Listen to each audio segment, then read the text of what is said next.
Bonjour à tous et toutes, j'espère que vous allez bien. Voici la vidéo qui a récolté le plus de choix par rapport au dernier sondage que j'ai réalisé sur ma chaîne YouTube. Car comme vous pouvez le voir à l'écran, il y a eu plusieurs personnes qui majoritairement voulaient que je présente une analyse du débat entre Monsieur Raffray et Monsieur Thomas Durand. Donc ça sera bien entendu la première vidéo que je réaliserai par rapport aux résultats du sondage. Ensuite, ce sera une réponse au Ravon Chaya sur les chrétiens. Et je me rends compte que le Ravon Chaya a beaucoup de succès sur ma chaîne YouTube, mais c'est tant mieux. Ensuite, ce sera la symbolique et histoire religieuse autour des abeilles, car effectivement, j'avais envie de vous présenter certaines anecdotes sur notamment des miracles eucharistiques, mais vous le verrez. Et ensuite, la dernière vidéo qui sera réalisée, ce sera une découverte du professeur Johann Eck, qui est contemporain de l'hérésiarque Martin Luther, car ce professeur catholique a été l'un des pionniers et je pense, un des meilleurs débatteurs catholiques de son temps pour répondre aux polémiques engendrées par l'hérésiarque Martin Luther sur la remise en cause du sacerdoce institutionnel notamment. Voilà. Donc je vais commencer par l'analyse du débat entre Monsieur Raffray et Thomas Durand. Voici déjà la vidéo que vous pouvez voir. Alors, pour des soucis de ne pas faire durer trop longtemps cette vidéo de présentation, je ne vais pas mettre l'intégralité du débat. Je mettrai juste une petite partie, car pour vous donner déjà mon impression et faire un résumé, je trouve que Monsieur Raffray, alors comme vous le savez, je le répète toujours, je considère que l'ordination du Novus Ordo de Monsieur Raffray est invalide, et c'est pour ça que je l'appelle Monsieur.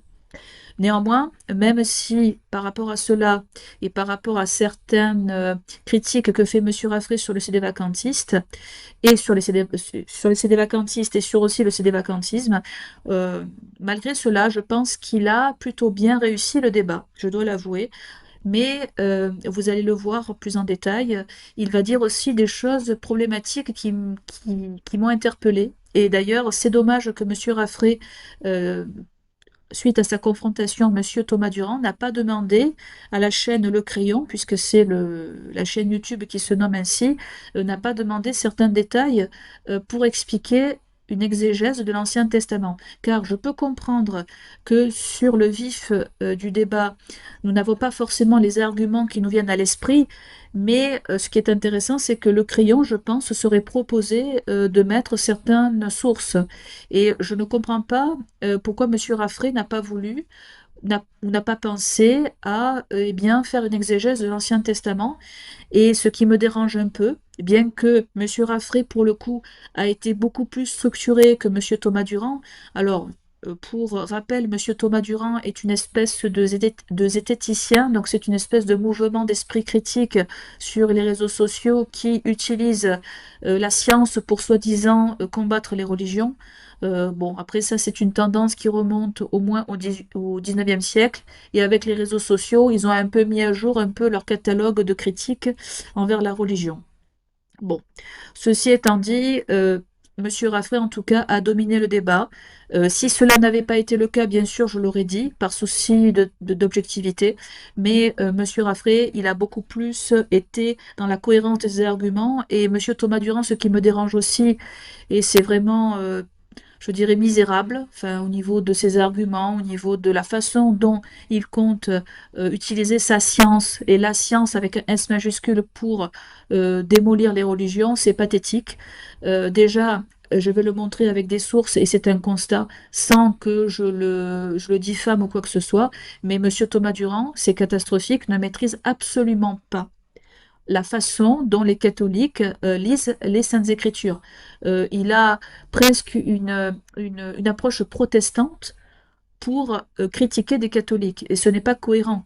Et d'ailleurs, comme je l'avais montré et comme j'avais fait des vidéos assez récurrentes sur ma chaîne YouTube, et je vous conseille bien évidemment d'utiliser ma playlist que j'ai réalisée, et vous pourrez voir notamment des vidéos où je réponds à certains athées, et il y a une espèce de mode très étrange dans le fait de critiquer la Bible par rapport à l'esclavage, et Monsieur Thomas Durand n'échappe pas à cette règle.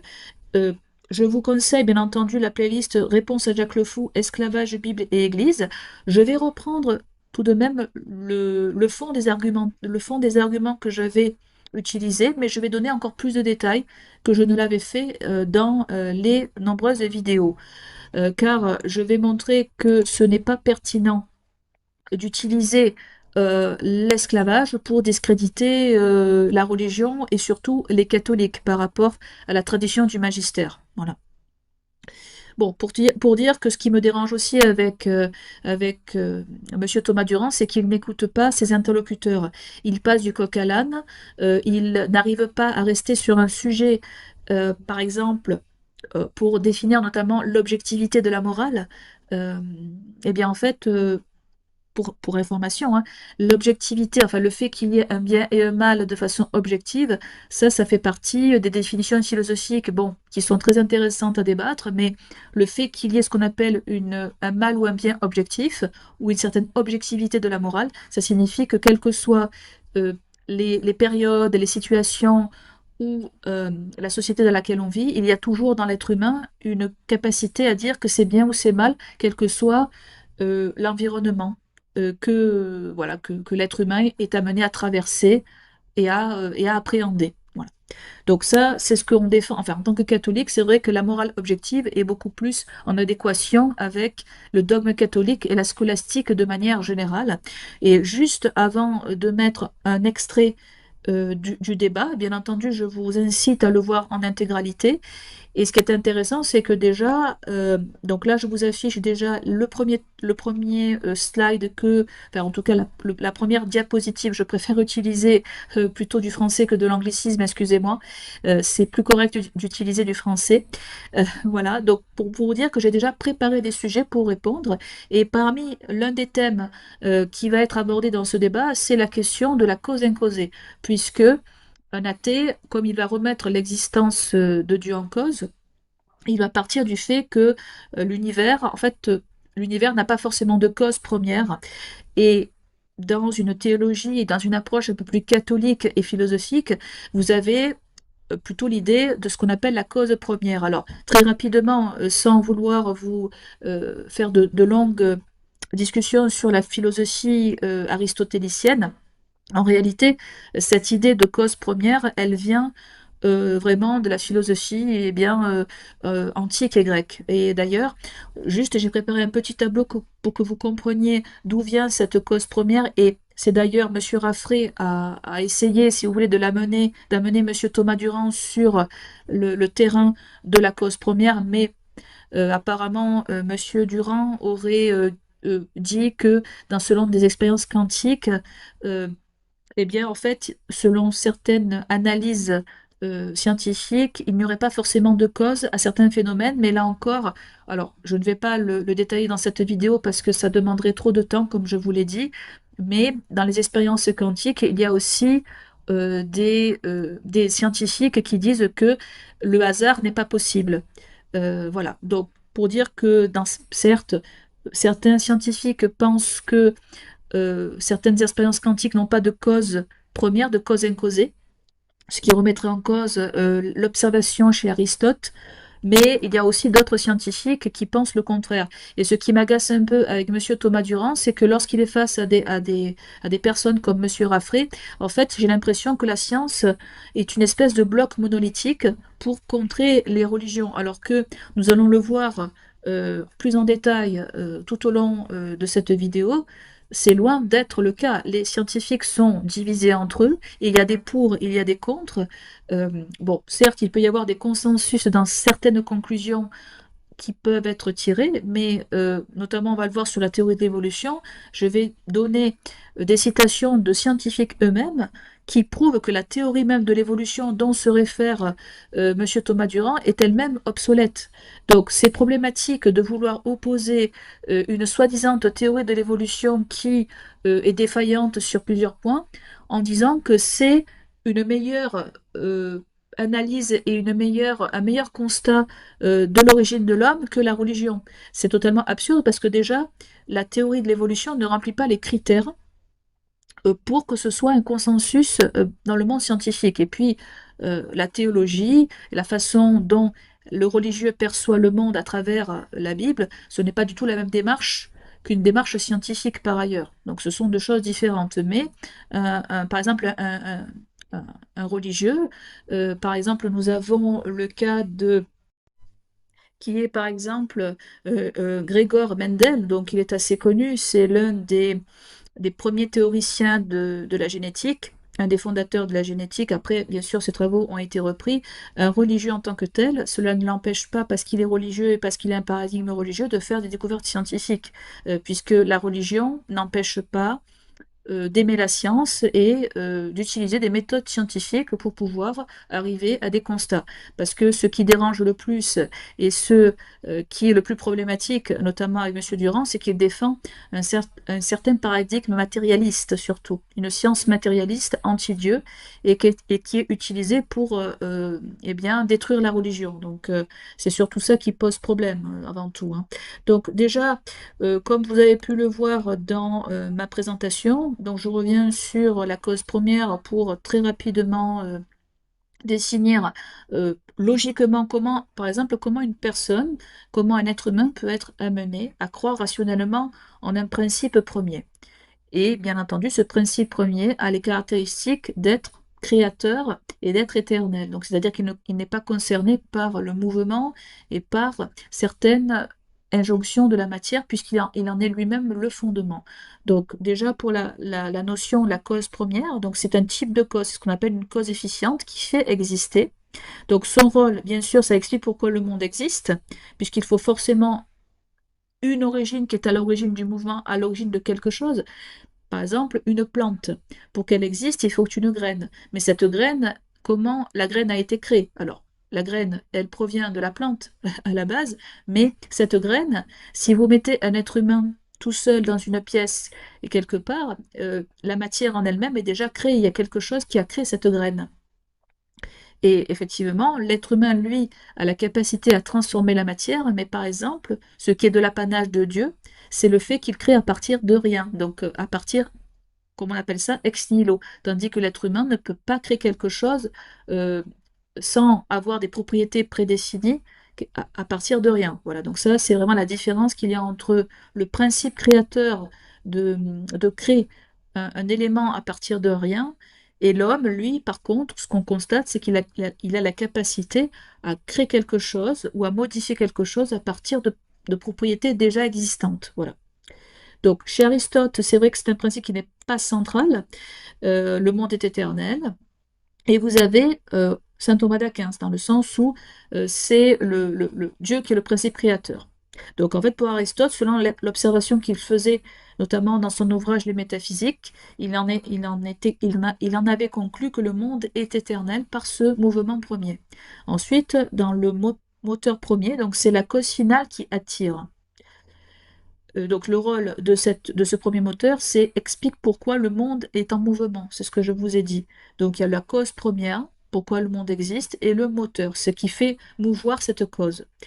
Donc chez Aristote, c'est le moteur immobile acte pur. Et chez saint Thomas d'Aquin, qui a repris, je vous le rappelle, des principes de la philosophie aristotélicienne, il identifie ce moteur premier à Dieu qui est aussi cause efficiente. Et Monsieur Raffray parle de ça, mais bon, c'est compliqué avec Monsieur Durand de se faire comprendre parce que, comme je vous l'ai dit, il passe du coq à l'âne.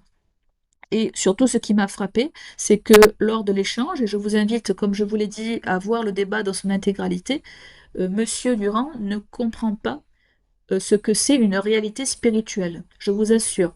Donc ça m'a beaucoup surprise parce que je peux comprendre que Monsieur Durand soit un opposant à la religion en tant que tel, mais je vous avoue que j'ai été surprise, parce que Monsieur Raffray essayait de lui faire comprendre ce qu'était une réalité spirituelle, et apparemment pour Monsieur Thomas Durand, c'est totalement inconcevable et qu'il ne comprend pas ce que c'est. Je vous assure. Alors que ce Monsieur Durand se permet de critiquer la Bible sur des notions, nous allons le voir plus tard, nous écouterons bien sûr un extrait. Il ne comprend pas la Bible, donc ça déjà il ne comprend même pas ce qu'est la position catholique de la façon dont un catholique lit les Saintes Écritures, mais en plus il ne peut pas comprendre déjà le principe de Dieu, il ne peut pas comprendre pourquoi Dieu a donné certaines règles ou pas, il se permet en plus, comme un athée, euh, voilà, qui a une vision très très limitée et qui ne voit pas au-delà de la matière, que voilà, il se permet de juger Dieu selon les normes morales actuelles, je vous assure. Et en plus, c'est certaines normes morales qui, bien sûr, comme par hasard, correspondent à une vision gauchiste de la société, pro-avortement, etc., etc. Bon, c'est pas intéressant. Mais bon, pour vous dire que, voilà, Monsieur Durand ne comprend pas ce qu'est une réalité spirituelle. Et Monsieur Raffray essaie de lui dire, ben voilà, c'est l'amour, etc. Enfin, bon, bref. Et donc, je vous affiche à l'écran ce qu'est une réalité spirituelle pour vous dire à quel point ces notions-là, en dehors de la religion, euh, ça a toujours été défini par des philosophes comme Platon et Aristote. Et si vous étudiez, je pense, la base de la philosophie, vous abordez même ces notions dans le cadre lycéen et universitaire. Donc, par exemple, pour Platon, une réalité matérielle, c'était le monde des idées. D'ailleurs, M. Raffray va dire à M. Thomas Durand, ben voilà ce que c'est qu'une réalité spirituelle, et Platon déjà le définit. Donc, il le considère comme étant le monde sensible, donc matériel, et c'est une copie imparfaite du monde des idées, qui est immuable, éternel et intelligible. Donc on voit que même des hommes qui utilisaient leur raison pouvaient euh, appréhender et pouvaient concevoir qu'il existait des réalités spirituelles, ce qui n'est pas le cas de monsieur Thomas Durand. Et comment voulez-vous qu'un tel personnage puisse comprendre que Dieu, bah déjà il ne comprend pas du tout le principe de Dieu, il ne l'admet pas, mais dans la Bible, dans la religion, il y a vraiment, et de façon récurrente, des réalités spirituelles. Par exemple, il ne comprend pas forcément pourquoi Dieu interdit telle ou telle chose, parce que comme l'être humain a une âme, alors Monsieur Durand, comme il est purement matérialiste, il ne comprend pas du tout ce que peut être une âme, et même il ricane de cette chose-là, alors que l'âme est même admise chez Aristote, et bref. Et du coup, euh, comme Dieu, justement, fait en sorte de donner des lois pour éviter que l'homme ne se damne, puisque dans l'échange également, Monsieur Thomas Durand va critiquer l'enfer, etc. Mais si Dieu donne des règles, c'est pour éviter à l'homme, justement, des conséquences qui sont éternelles, qui sont immatérielles, notamment l'idolâtrie. Nous allons le voir avec la critique que fait Monsieur Thomas Durand sur les Madianites. Nous allons le voir. Mais déjà, s'il ne comprend pas ce qu'est une réalité spirituelle dans le sens philosophique du terme, comment voulez-vous qu'il comprenne que Dieu donne des lois qui dépassent la simple matière et concernent le salut et du fait que l'homme est la vie éternelle. Donc tout ça, c'est des notions qu'il ne pourra jamais comprendre. Et c'est pour ça que je suis autant réticente à participer à certains débats, et jamais de la vie je n'aurais accepté de faire un échange avec Monsieur Durand. Ça n'a aucun sens. Déjà, il est extrêmement virulent, il est ironique. Enfin voilà, c'est pas du tout intéressant. Et en plus, j'ai l'impression que il veut avoir à tout prix le dernier mot. Enfin vraiment, c'est insupportable. Je vous assure que c'est insupportable. Voilà. Voilà. Bon, ensuite, je vous montre de nouveau la réalité spirituelle chez Aristote, l'acte pur et l'intellect, notamment. Et aussi, je voulais terminer ma petite présentation avant de vous mettre l'extrait du débat, que même des notions spirituelles chez les philosophes plutôt contemporains comme Jean Guiton, Paul Ricoeur ou Luc Ferry, eh bien, ils défendent ce qu'on appelle un humanisme spirituel. Donc des choses, effectivement, qui n'ont pas une réalité matérielle. Donc même dans les philosophes dits ou des personnes qui se prétendent philosophes, ils considèrent certaines notions spirituelles dans le sens de la beauté et la conscience. Voilà.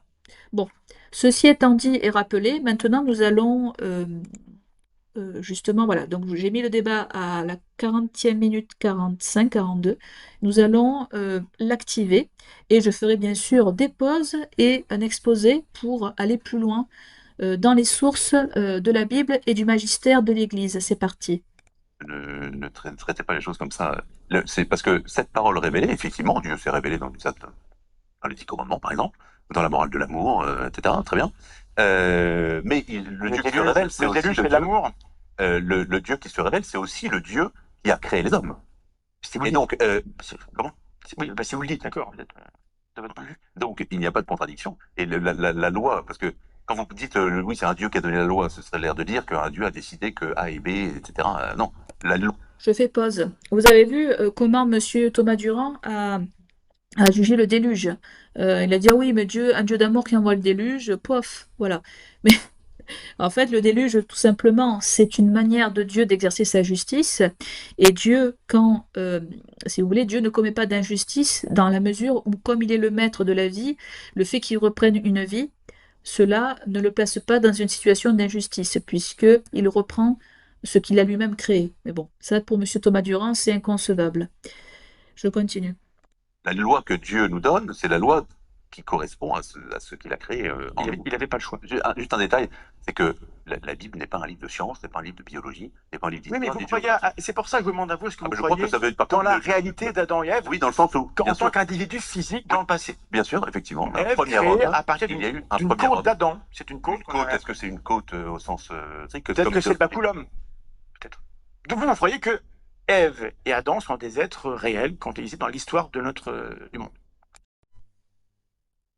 Et ça vous empêche de comprendre mon point de vue sur d'où vient la morale.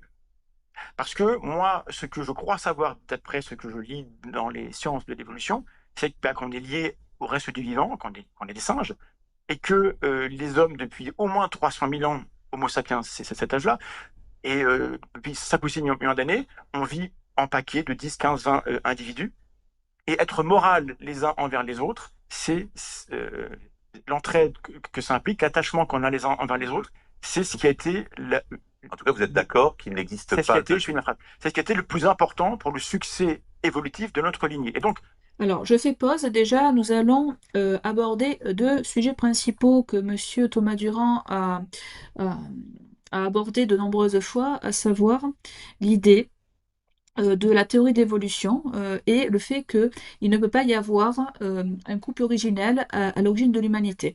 Donc, comme je l'ai dit au départ, Monsieur Thomas Durand est un fervent évolutionniste. Alors, justement, je vais vous citer un ouvrage que je possède par ailleurs et qui s'appelle, et je vous recommande la lecture, cela s'appelle Le Darwinisme, un mythe persistant réfuté par la science. Et il a été rédigé par Monsieur Dominique Tassot. Et vous pouvez vous procurer le livre auprès des éditions Saint-Rémy. Et ce qui est intéressant, je vais citer quelques extraits de ce livre. Alors là-bas, ce livre est une conférence. Et ce qui est intéressant, c'est que Monsieur Tassot reprend des citations de scientifiques par rapport à la théorie de l'évolution que je vous disais au départ. Donc, citation ouvrez les guillemets.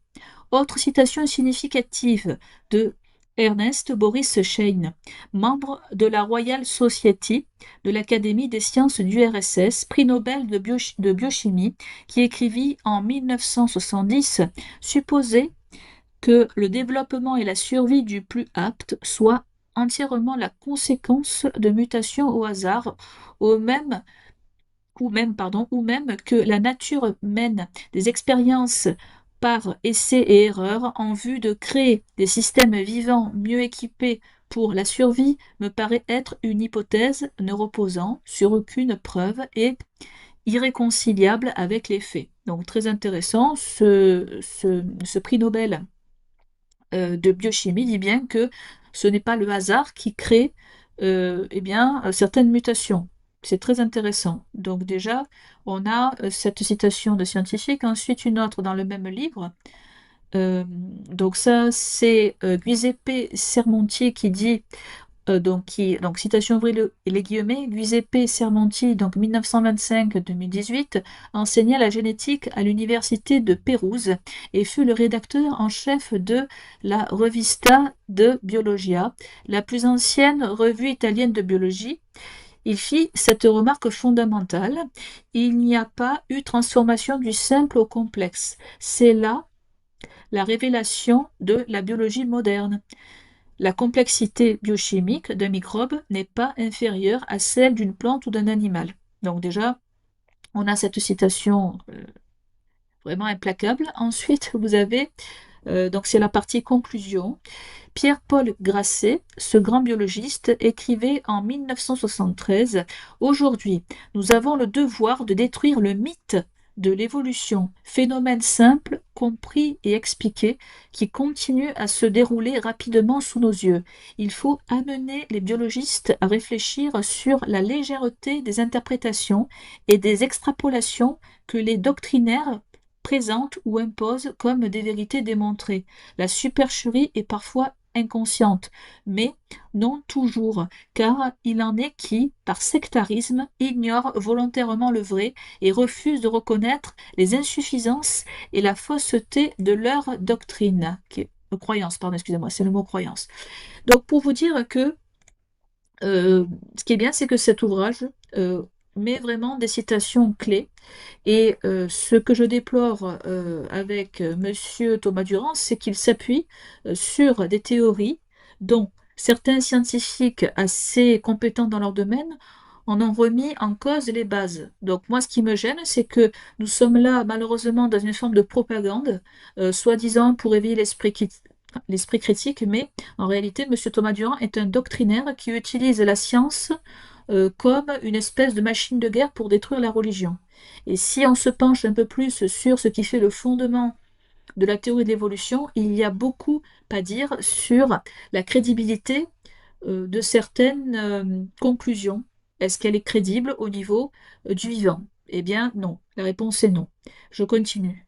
Ah oui, excusez-moi. Avant de continuer, je voulais aussi revenir sur la critique d'Adam et Ève, puisque Thomas Durand dit que ce n'est pas possible que Adam et Ève puissent, eh bien, enfin, que au niveau de la science, de la biologie, c'est impossible que euh, Adam et Ève aient pu, euh, si vous voulez, exister. Voilà, c'est un pur mythe. Alors justement, je voulais vous montrer. Alors excusez-moi, j'ai fait défiler plusieurs slides mais parce que je voulais retrouver les bons. Alors, la science, en tant que telle, ne dit pas qu'il est strictement impossible, contrairement à ce que dit Monsieur Thomas Durand, euh, il n'est pas strictement impossible qu'une origine humaine vienne d'un couple. C'est vrai qu'elle ne dit, enfin, elle ne dit pas que c'est strictement impossible, mais en revanche, ce qu'a découvert la science, c'est qu'il y a dans l'ADN, il y a certaines notions d'une Ève mitochondriale et d'un Ève chromosomique. Alors ça, c'est des récentes découvertes qui ont été faites sur les lignées maternelles et sur les lignées paternelles. Alors bien entendu, cette découverte dans l'ADN ne va pas non plus appuyer ce qu'on appelle la monogénèse. Alors pour faire court, la monogénèse, c'est une théorie de l'origine humaine qui eh bien, dit que l'être humain, que l'origine humaine a un couple originel à la base de sa création et de sa diversité. Et à l'inverse, les créationnistes et les progressistes et les matérialistes, ils sont polygénèses, c'est-à-dire qu'ils défendent une multiplicité de couples et d'origines génétiques différentes par rapport à l'origine de l'humanité.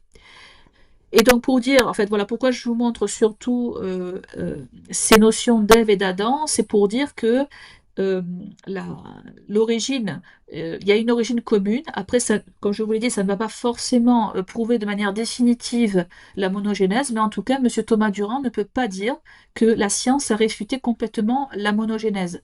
Donc ça, je voulais le montrer pour dire qu'il y a certaines complexités dans l'ADN, bon, notamment. Et bien entendu, là, je vous cite des sources scientifiques sur l'Adam I chromosomique. Vous avez différentes études voilà, que j'ai listées. Donc, vous pouvez les trouver dans la Nature Genetics. Voilà, donc dans différents scientifiques qui ont étudié dans des revues ces types de découvertes, notamment ce sont des travaux sur, donc notamment de grande ampleur sur la variabilité du chromosome Y, euh, et aussi, certains ont estimé un ancêtre masculin commun relativement récent. Donc, il y a des analyses plus récentes également sur Ève et sur Adam. Donc, c'est étudier la perte de diversité du chromosome Y vers 50 000 ans liée aux migrations humaines. Donc, en tout cas, vous voyez qu'il y a des théories sur la génétique. Et encore une fois, Monsieur Thomas Durand ne peut pas affirmer. D'ailleurs, c'est Monsieur Raffray a raison de le dire pour le coup. On ne peut pas, enfin, la science n'a jamais dit, n'a jamais rejeté que c'était impossible qu'un couple originel soit à la base de ce qui fait eh bien, la naissance humaine et le fait que l'être humain s'est produit. Voilà. Et de plus, Je rappelle que déjà, rien que pour le fait que l'homme descend du singe, il y a aussi des contre-théories euh, assez assez prouvé. Notamment, je vous rappelle, l'homme de Piltdown, c'était une supercherie euh, euh, qui a été débunkée. Enfin, c'était un soi-disant un scientifique, Charles Dawson, je crois que c'était son nom, qui avait soi-disant découvert en Angleterre un squelette qui serait une sorte de chaînon manquant entre le singe et l'homme. Et du coup, voilà, on aurait dit que enfin, voilà, c'est une sorte de squelette qui prouverait le chaînon manquant entre le singe et l'homme. Et bien entendu, l'homme de Piltdown, vous pourrez faire des recherches sur Internet. C'était une pure supercherie car c'était un faussaire. C'est-à-dire qu'en fait, au fur et à mesure des analyses qui ont été menées au British Museum, puisque ce fameux crâne a été exposé, je crois, jusque dans les années 50 au British Museum. Il a été découvert au début du XXe siècle et on a découvert qu'en réalité, c'était une mâchoire, je crois, d'orang-outan avec une mâchoire humaine. C'était une reconstitution d'un squelette et donc un animal qui n'a jamais existé, puisque on a même découvert, selon certaines expertises, les traces du faussaire qui a carrément créé lui-même une espèce de crâne fictif. Bon, entre autres. Voilà. Bon, c'était pour la petite anecdote. Voilà. Donc je vais revenir donc au débat. Le fait que on ait de fortes intuitions morales, que le bien et le mal sont importants pour nous, je ne le conteste pas, c'est vrai, mais ça a une histoire. Si lui, il croit que c'est deux individus qui sont à l'origine de tout, ça veut bien dire que c'est un couple originel et donc il n'y a pas de population, il y a un couple. En biologie, on sait que non, je vous le garantis. Voilà. Donc c'est ce que je vous ai dit au départ. Pour lui, la biologie a affirmé cela, ce qui est fou, hein. C'est la clé comme de le roche. Les hominidés, on fonctionne par population. Alors, il y a eu des moments d'étranglement où la population a été réduite à moins de 10 000 individus, mais à deux, jamais. Il y aurait des traces dans la génétique. Ça n'est pas arrivé. On a les preuves que ce n'est pas arrivé. Donc, vous affirmez qu'il n'existe pas de bien et de mal objectif. C'est-à-dire que ce qui était bien hier peut devenir mal, ce qui était mal hier peut devenir Alors, bon. tout. Donc demain, être anti-LGBT, ça deviendra quelque chose de bien. Et Alors, je vais amender ma réponse. Tout ce qui est bien ne peut pas devenir mal. Inversement. Pourquoi? Il y a des limites. Qui fixe les limites? Je ne devrais pas vous dire ça. Certaines écoles vous font payer des dizaines de milliers d'euros pour vous former à des métiers qui n'existent Mais les Excusez-moi pour la publicité. êtres humains, entre eux, l'idée de contrat social, même si c'est une métaphore, elle est réelle en fait. Alors, ce qui est terrible, c'est que M. Thomas Durand n'arrive pas en fait à réfuter le fait qu'il y ait ce qu'on appelle une morale objective ou une vérité objective. Puisque forcément, le contrat social et ce qu'il dit, ça a forcément une origine, le bien et le mal. Eh bien, ce n'est pas le contrat social ou les relations humaines ou la société qui crée cette morale. Elle est déjà ancrée en nous, déjà. Je continue. On vit en paquet, on sait bien que C'est complètement faux. Il y a des gens qui massacrent leurs voisins tous les jours. il y a des Ouvrez- gens qui ouvrez la télé, massacrent leurs voisins. Et qu'est-ce que font les gens du village autour? Ils trouvent que c'est pas bien. Oui. Donc, ça veut dire qu'il y a Il y a des règles exceptions. objectives. Il y a des règles C'est pas objectives. objectif, c'est collectif. Non, il y a des Et collectifs. je vous prouve que c'est pas objectif. J'ouvre la Bible, on prend au hasard. Ça s'appelle le jeu de la Bible. Alors là, Monsieur Durand, vous avez vu, et ça, c'est ça qui est insupportable, c'est que tout le long, c'est comme ça. Déjà, voilà, il n'arrive pas à se concentrer sur un argument et il faut qu'il aille sur un autre sujet. Et en plus, voilà, et de plus, il a fait une expérience, on va voir ce que ça va donner. Vous ouvrez chez vous, vous avez la Bible, vous mettez au hasard le doigt sur un verset et vous appliquez ce qui est dedans. Et on regarde qui arrive en prison en premier. Vous pouvez battre votre esclave tant qu'il ne meurt pas dans les 2 jours. Alors, vous avez vu un peu l'expérience qu'a fait Monsieur Durand. Donc, en fait, il a dit oui, vous ouvrez votre Bible et vous mettez votre doigt au hasard. Alors déjà, on sent que c'est de la pure ironie parce que là, ce qu'il a fait, c'est que volontairement, il a choisi un verset pour mettre en difficulté Monsieur Raffray. Donc, l'expérience qu'il a faite, eh bien, en fait, on voit que déjà les résultats sont biaisés. C'est impressionnant quand même. C'est impressionnant comment ce monsieur euh, adore sa science matérialiste, quoi, et qui ne vaut pas grand-chose finalement. Mais on va répondre. Je vais laisser un peu Monsieur Thomas Durand développer et ensuite on va répondre sur l'esclavage. La Bible le dit. C'est la parole de qui? Lévitique 21. Oui. Et alors?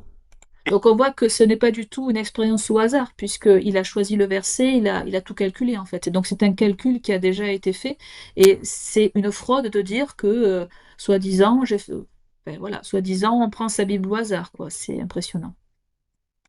Et alors? Non, c'est-à-dire que qui prend la Bible au pied de la lettre comme ça?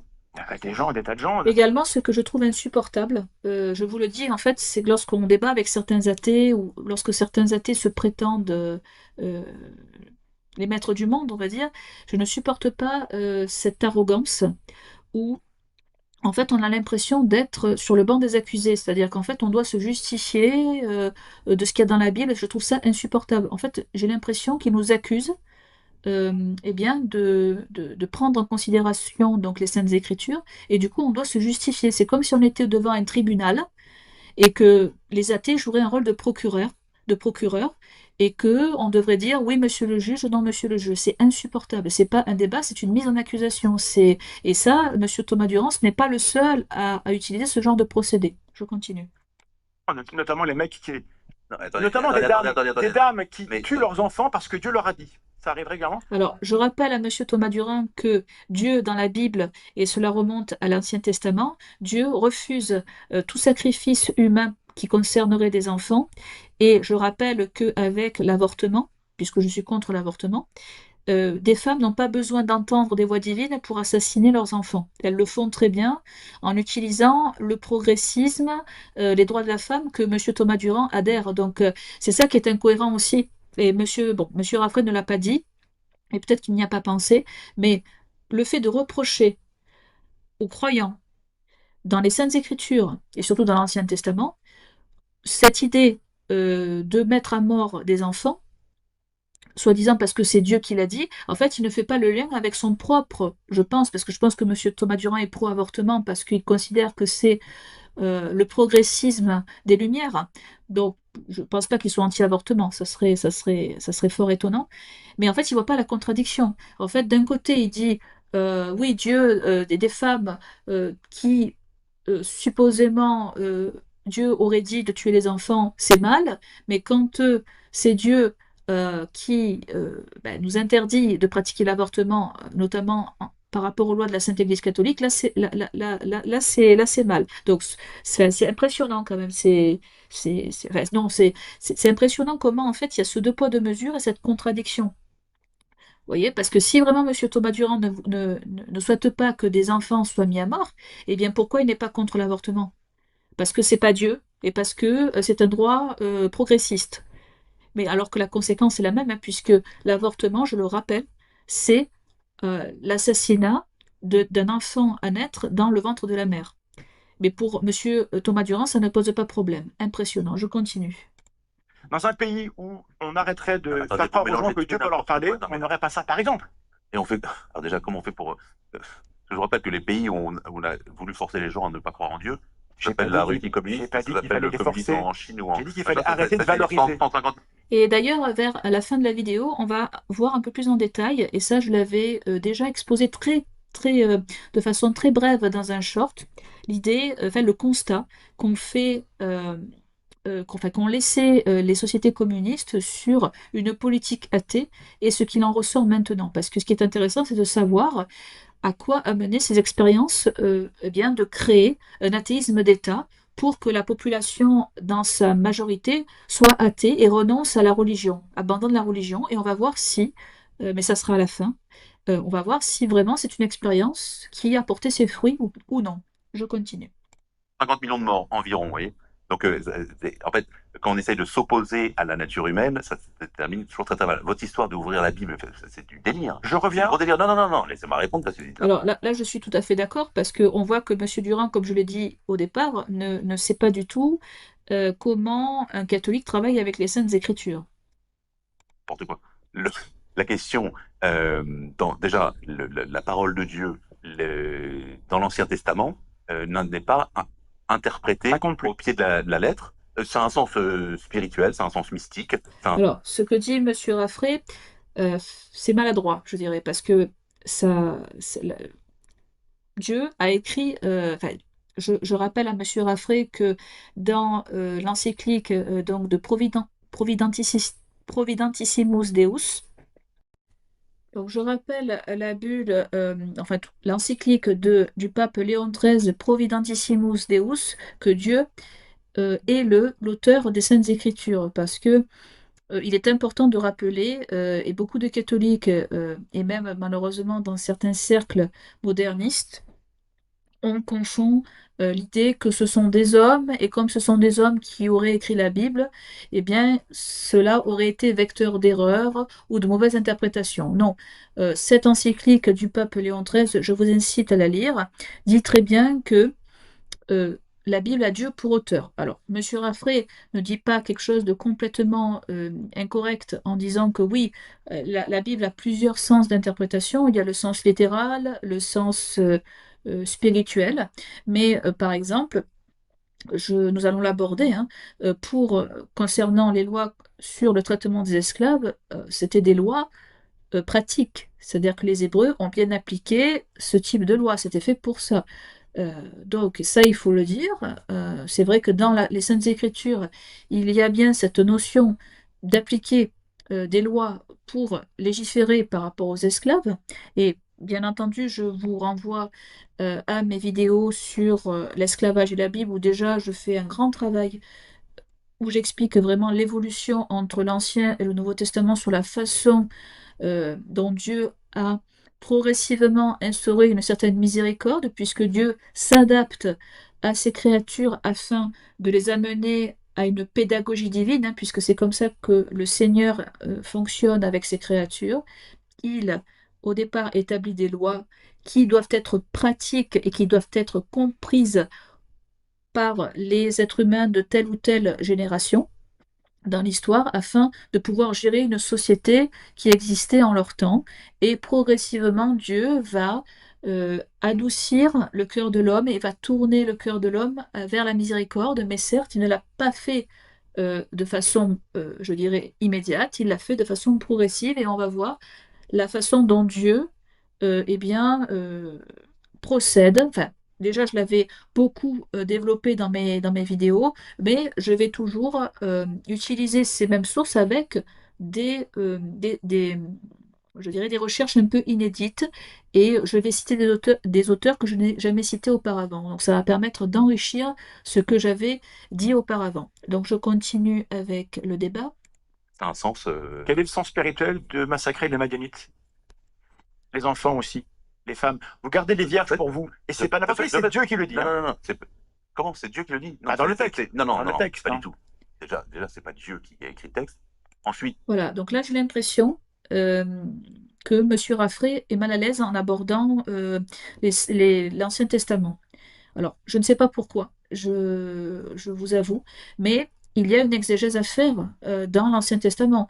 Ce n'est pas parce que nous obéissons aux lois du Christ portées à leur accomplissement dans la Nouvelle Alliance que nous devons mettre de côté l'Ancien Testament. Ce n'est pas comme ça qu'un catholique doit répondre, à mon avis, sur l'exégèse qu'il y a à faire, puisque nous avons toute une tradition qui a donné son avis sur les Madianites. Et ce que je reproche et ce que je déplore, c'est que M. Raffray, à aucun moment, vous allez l'entendre un peu plus tard, c'est qu'il va se focaliser sur le Nouveau Testament. Alors, certes, il peut le faire, mais je ne comprends pas pourquoi il ne reste pas sur l'Ancien Testament pour expliquer cette évolution et cette pédagogie divine dont j'ai abondamment parlé dans mes anciennes vidéos. Et donc, du coup, on va aborder ce que les pères et docteurs de l'Église ont dit par rapport justement aux guerres et à la façon de traiter les esclaves. Alors je vais, voilà. Donc déjà, vous voyez à l'écran la première diapositive sur la loi mosaïque. Donc vous avez ce qu'a critiqué M. Thomas Durand, à savoir, donc je vous lis l'Exode: si un homme frappe à l'œil son esclave, homme ou femme, et qu'il le blesse, il le renverra libre pour prix de son œil. Donc il y a l'idée d'une protection juridique. Mais encore une fois, c'était par rapport au contexte lié au code d'Hammurabi, puisque toutes les sociétés antiques pratiquaient ce genre de choses, mais Dieu va progressivement, comme je vous l'ai dit, installer une miséricorde. Et ce qui est justement, qui n'est pas perceptible, parce que toutes les sociétés, effectivement, appliquaient l'esclavage, c'est que progressivement, il va instituer de nouvelles lois en gardant le principe de l'esclavage. Par exemple, dans le Deutéronome, tu ne livreras pas à son maître un esclave qui se réfugie chez toi, il habitera chez toi là où il lui plaira, tu ne l'opprimeras pas. Donc c'est très important, c'est que Dieu demande aux Hébreux déjà de respecter des principes de justice selon la morale de leur temps et selon la façon dont les sociétés étaient gérées. Voilà.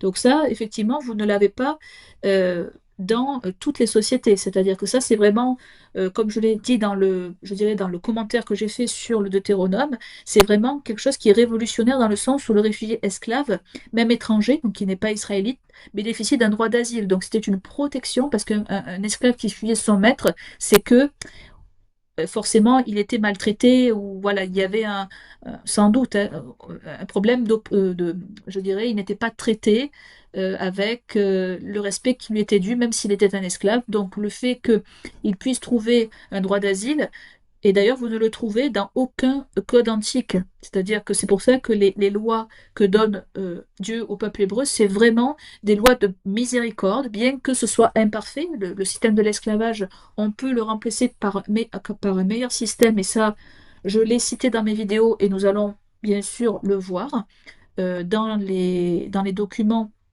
liés à la Sainte Église catholique. Donc, je peux. Donc, vous voyez, donc déjà, il y a une évolution. Rien que dans l'Ancien Testament, les lois de l'esclavage évoluent elles-mêmes.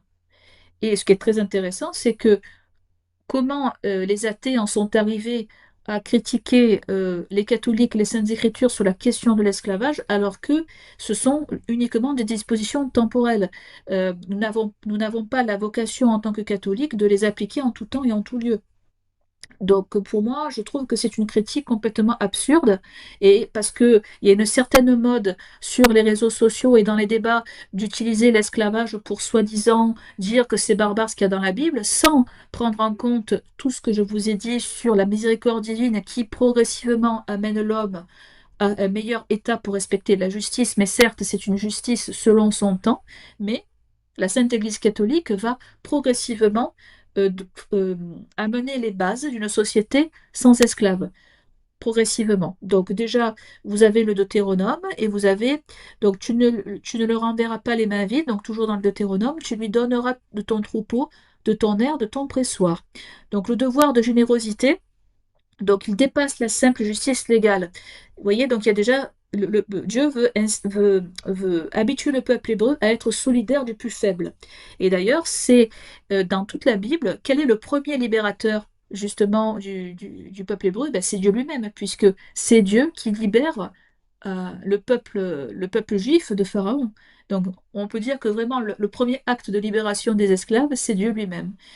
Voilà. Et puis parce que Dieu le rappelle très très souvent, hein, quand vous parcourez l'Ancien Testament, vous voyez très bien que Dieu sans cesse rappelle que c'est lui qui libère le peuple hébreu de l'oppression des Égyptiens, et c'est pour ça qu'il ne doit pas imiter une certaine dureté par rapport au plus faible et par rapport à l'esclave, parce qu'il a été lui-même esclave. Alors, c'est aussi une interprétation des pères et docteurs de l'Église dans le fait que Dieu veut euh, que le peuple hébreu s'attache à lui, euh, justement pour éviter toute déviance idolâtrique. Et c'est aussi une idée de rappeler sa miséricorde. J'avais préparé, alors oui, effectivement, là aussi, dans d'autres textes de la Bible, nous avons le Lévitique, progressivement, qui établit une distinction entre esclave et service. On ne doit pas humilier son frère israélite, mais le traiter dignement. Donc c'est un principe d'égalité religieuse devant Dieu, car ils sont mes serviteurs. Donc déjà, Dieu, avant de rendre universel le message de l'amour et de la miséricorde, déjà, il pose la première base en insistant sur la solidarité du peuple hébreu envers lui-même. Donc après, on a déjà la compassion en action. Nous avons un célèbre passage dans les Chroniques, où justement c'est la période où il y a une guerre entre Israël et Juda, et les vainqueurs israélites capturent des milliers d'habitants de Juda comme esclaves. Et là, le prophète Odeb intervient, il dit ceci: vous voulez réduire en esclavage vos frères, n'a-t-il donc pas déjà assez de fautes contre le Seigneur? Donc on voit cette réprobation que même le prophète Odeb dit. Et ensuite, on a vraiment aussi une dénonciation de l'oppression selon encore la morale de l'époque, mais on voit que progressivement que le temps passe, la miséricorde s'agrandit au sein du peuple hébreu, puisque nous avons Jérémie, par exemple, qui dit dans ce passage que Dieu condamne le peuple pour avoir repris leurs esclaves après les avoir libérés, et donc ça entraîne un péché national. Le fait que le peuple hébreu ne respecte pas la parole de libérer les esclaves, cela entraîne un péché national qui va même précipiter la déportation du peuple hébreu à Babylone. Donc on voit vraiment que c'est au cœur de la Bible de ne pas respecter déjà la parole et puis la façon dont les Hébreux deviennent des oppresseurs à leur tour. Nous avons aussi Amos. Ils vendent le juste pour de l'argent et le pauvre pour une paire de sandales.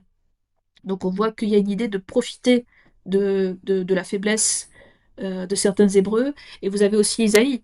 Voici le jeune que je préfère, détacher les chaînes de la méchanceté, délier les liens du joug, renvoyer les libres les opprimés, par exemple. Vous avez aussi Néhémie. Aussi, rendez-leur aujourd'hui leurs champs, leurs vignes, leurs oliviers et leurs maisons. Les riches acceptent et un serment est prêté devant Dieu. Donc ça, c'est le retour d'exil voit une tentative concrète de régénérer la société sur des bases de justice. Voilà. Donc ça, c'est important. C'est ce qu'a fait Dieu pour le peuple hébreu. Et ensuite, pour le peuple chrétien, il a fait bien d'autres choses. Et bien sûr, nous allons le voir dans la deuxième partie. Je vais mettre le débat. Encore, voilà. Ensuite, le texte dit que c'est Dieu qui le dit et c'est dans la Bible. Donc on a gardé Non, c'est-à-dire que c'est un événement historique. Un événement historique. Peut-être. Et ensuite, c'est un événement historique. Et Dieu avait raison ou pas? Ben, j'imagine. Donc, un génocide, lorsque c'est Dieu qui est d'accord, vous êtes d'accord avec. Et c'est la différence morale entre vous et moi. Peut-être. Non, j'ai pas tout encore une fois. C'est-à-dire que, de fait, Dieu est le maître de la vie et de la mort continuellement. Le fait que quelqu'un meure, c'est pas injuste. Le fait de massacrer des enfants et des femmes et des non-combattants, Ah ben, qui revient à faire un génocide. Moi, mais n'essayez pas de me faire en plus défendre l'Ancien Testament. Moi, je suis le Christ et l'enseignement du Christ. oui, mais c'est pas ma Voilà. faute si l'Ancien Testament est dans la Bible. Hein. J'ai rien décidé. Hein. On ne fait pas la Bible au pied de la lettre, c'est pas vrai du tout. C'est un livre qui raconte des choses en tas de Bon, choses. alors on peut parler du Nouveau Testament. Parlons du Nouveau Est-ce que Testament, ça, Jésus oui. est contre l'esclavage? Salut, je suis Alexia, je suis chargée de communication web à Greenpeace France et je vous emmène dans les coulisses.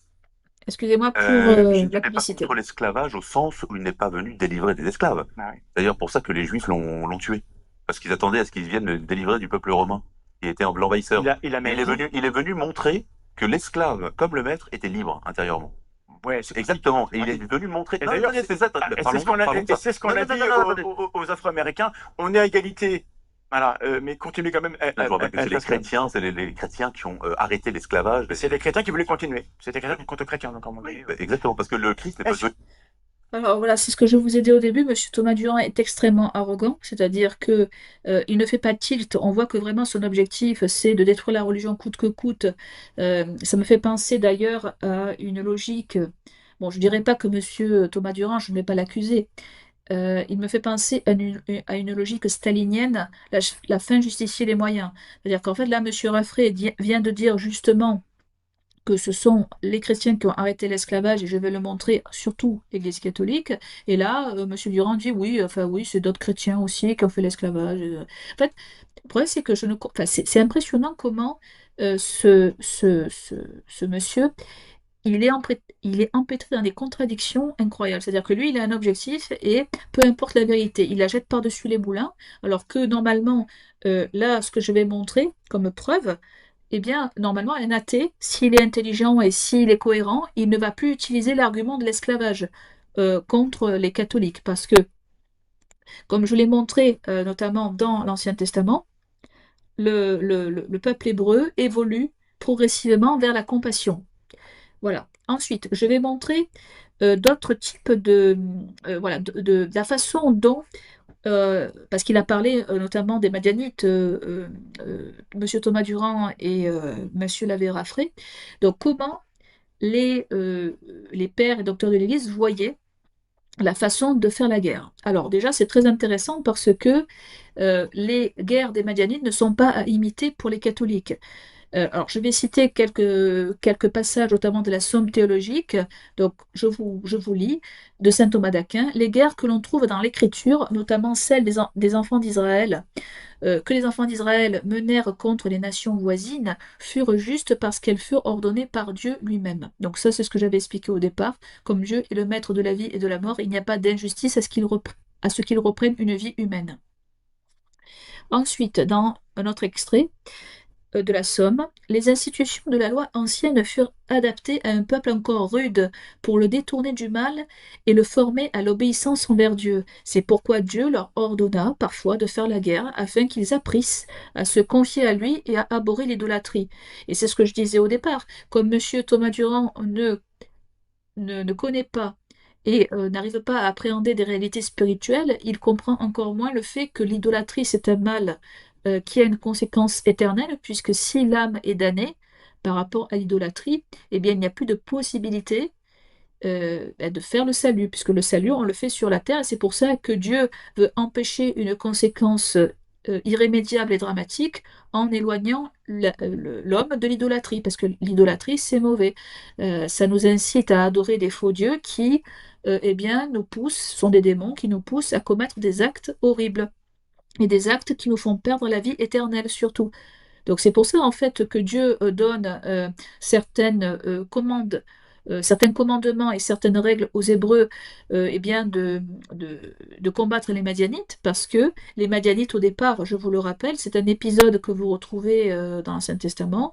En fait, les Madianites sont coupables parce que ils ont incité le peuple hébreu à adorer de fausses divinités. Et comme je l'ai dit, l'idolâtrie a une conséquence de faire perdre le salut éternel et la vie éternelle, et c'est pour ça que Dieu demande un châtiment euh, aux Hébreux pour punir les Madianites. Voilà. Ensuite, je vais citer saint Augustin dans son Contra Faustum.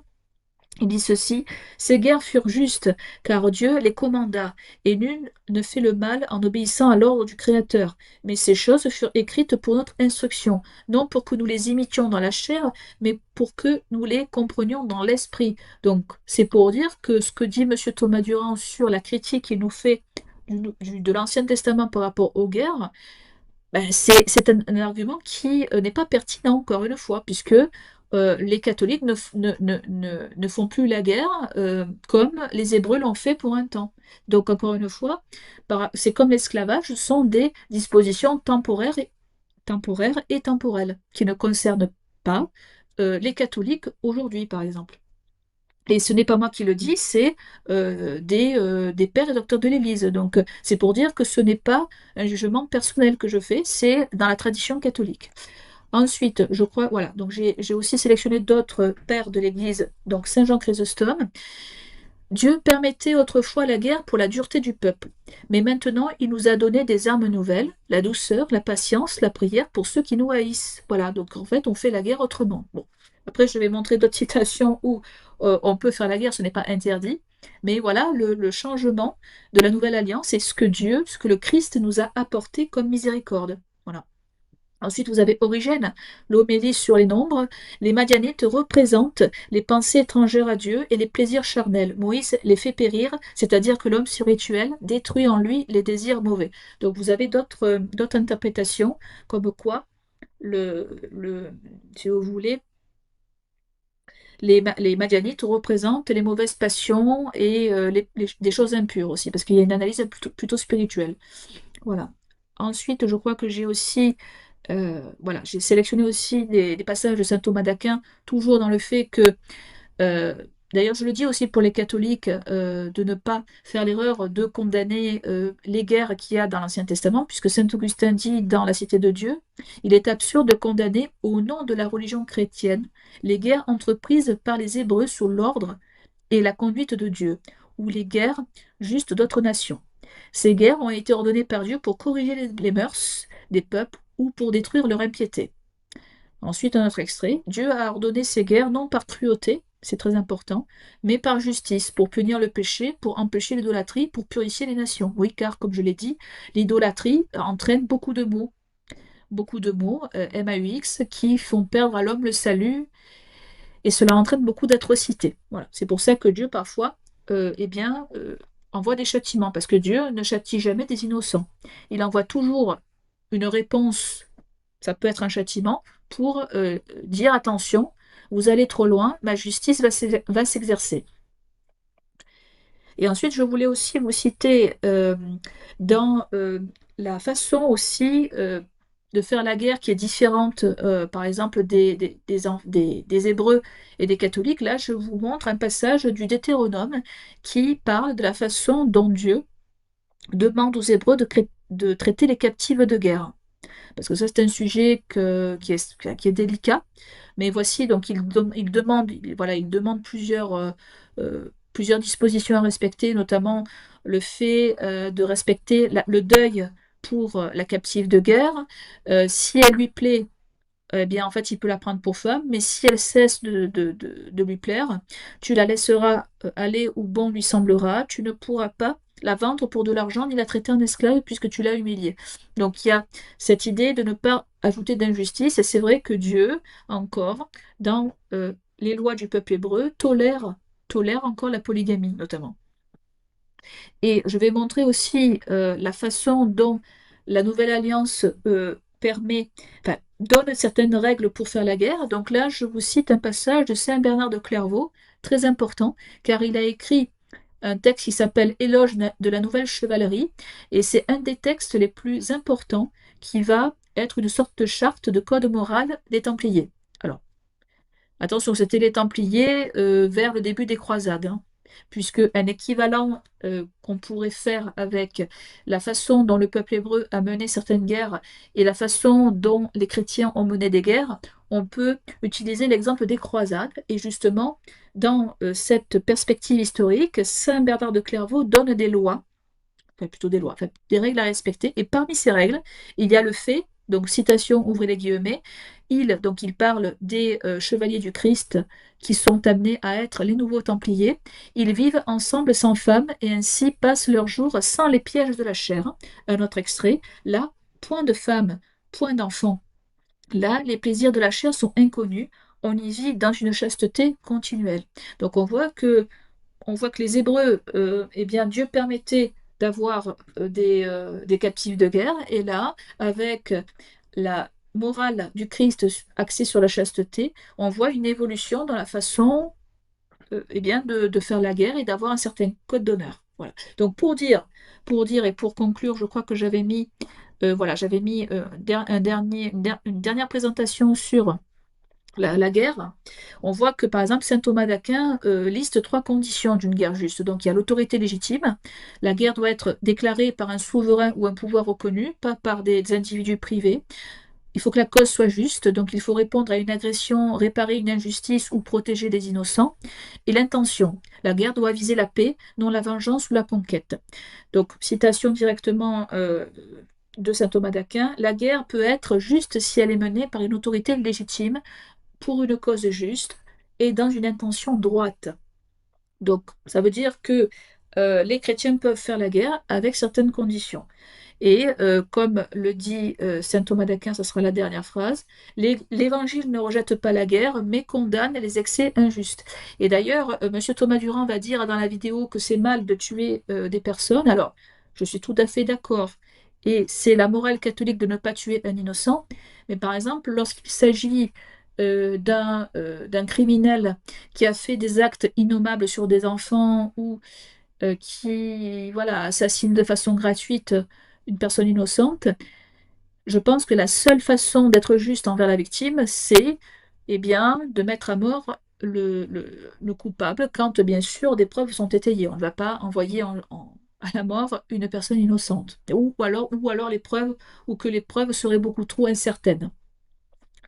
Voilà. Et puis, monsieur Thomas Durand dit ça parce qu'il défend un principe, mais bon, je ne lui souhaite absolument pas. Mais si on est dans une situation où on est un père, une mère de famille à qui un criminel s'en est pris à notre enfant, je ne sais pas si on aurait encore l'idée de respecter le principe de ne pas mettre à mort le criminel. Honnêtement, il y a beaucoup de parents, enfin, dans des affaires criminelles, beaucoup qui réclament la peine de mort parce que certains crimes sont beaucoup trop graves pour que le criminel eh bien, ne soit pas exécuté. Voilà. Donc, voilà, je mets ça, voilà, je terminerai là-dessus. Et voici un nouveau slide. Donc, on reste maintenant, donc là, on va aller sur l'esclavage, puisque j'avais cité dans mes vidéos la fameuse bulle du pape Paul III, Sublimis Deus, et justement, cette idée que d'interdire l'esclavage, puisque là, on était dans une période, donc c'était la bulle date de 1537, et là, on était dans un contexte historique où la question de l'esclavage se posait. Pourquoi? Eh bien parce que c'était la période des découvertes euh, en Amérique du Sud et d'autres provinces de l'Inde, et la chrétienté, les chrétiens ont été confrontés à des personnes qui n'étaient pas catholiques et qui n'avaient jamais été évangélisées. Et dans la bulle Sublimis Deus, le pape Paul III dit ceci: tous les peuples, même s'ils sont en dehors de la foi du Christ, ne doivent en aucun cas être réduits en esclavage. Après, vous avez d'autres papes comme le pape Pie V. Après, vous avez plusieurs papes comme Grégoire XVI, Grégoire XIII, qui ont rappelé l'idée de ne pas faire de vente d'esclaves, par exemple. Ça, c'est voilà, ça c'est un principe que la Sainte Église catholique va rappeler, et justement, on va se pencher sur les idées salmantiques, salmantines que vous voyez ici, que j'ai mis en jaune. Ce n'est pas pour rien. Pourquoi? Parce que justement, on va se pencher sur l'origine de pourquoi le pape Paul III a eu cette conclusion. Alors au départ, ces idées de respecter le droit naturel pour les peuples sans les mettre en esclavage parce que en tant qu'être humain, ils bénéficient d'un droit naturel à la liberté, c'est une notion qui a été théorisée et discutée à l'université de Salamanque. Alors, cette université, elle est officiellement fondée en 1218 par le roi Alphonse VIII de Léon, et elle a été assez prestigieuse, et cette université a rassemblé de grands théologiens de leur temps, et c'était surtout le XVIe siècle qui était vraiment un âge d'or, et surtout l'Espagne en général, où, par exemple, au niveau des effectifs, vous avez un nombre d'étudiants absolument colossal pour l'époque. Vous avez plus de 10 000 étudiants qui venaient en plus de l'Europe entière. Donc on voit que cette université était très prestigieuse. Et parmi les fameux théologiens qui ont théorisé sur le droit naturel, enfin une des questions débattues, c'était le droit naturel de ne pas euh, faire ôter la liberté aux esclaves. Vous avez Francisco de Vitoria, Domingo de Soto, Melchor Cano, Bartolomé de Medina, Luis de Molina et Francisco Suarez. Donc ça, c'est vraiment des religieux. Donc ils appartenaient à différents ordres. Donc vous avez des dominicains, des jésuites. Et ils avaient une certaine discipline. Enfin, chacun étudiait la discipline dans laquelle il était spécialiste. Donc il y avait la théologie et le droit naturel, la théologie morale, la théologie dogmatique, la morale, la philosophie, liberté humaine. Donc en fait, ce qui est intéressant, c'est que même dans les universités catholiques, ça a toujours été une tradition d'étudier les questions philosophiques.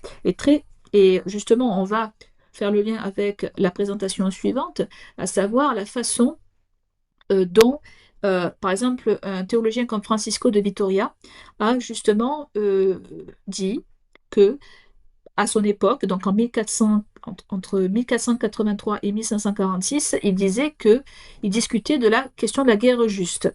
Et la conclusion qu'il tirait par rapport justement à saint Thomas d'Aquin, puisque saint Thomas d'Aquin a posé les bases de la réflexion de l'école de Salamanque, qui disait: la loi de l'Ancien Testament permettait l'esclavage, non parce qu'il soit selon la nature, mais parce qu'il convenait alors. Voilà. Donc, Dieu tolérait l'esclavage comme une institution humaine, mais le droit naturel, plus ancien et supérieur, veut la liberté de tous les hommes. C'est comme la polygamie. Dieu a toléré la polygamie, mais à la base, initialement, le schéma était monogame et les relations étaient monogames, comme Adam et Ève. Voilà.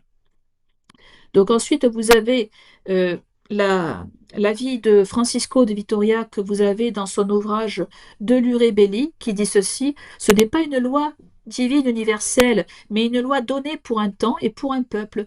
Dans le Nouveau Testament, on ne trouve pas de permission de ce genre. Donc voilà. Donc on voit, ça c'est la conclusion qu'en fait Francisco de Vitoria. Ensuite, J'ai mis aussi également Domingo de Soto qui va dans ce sens.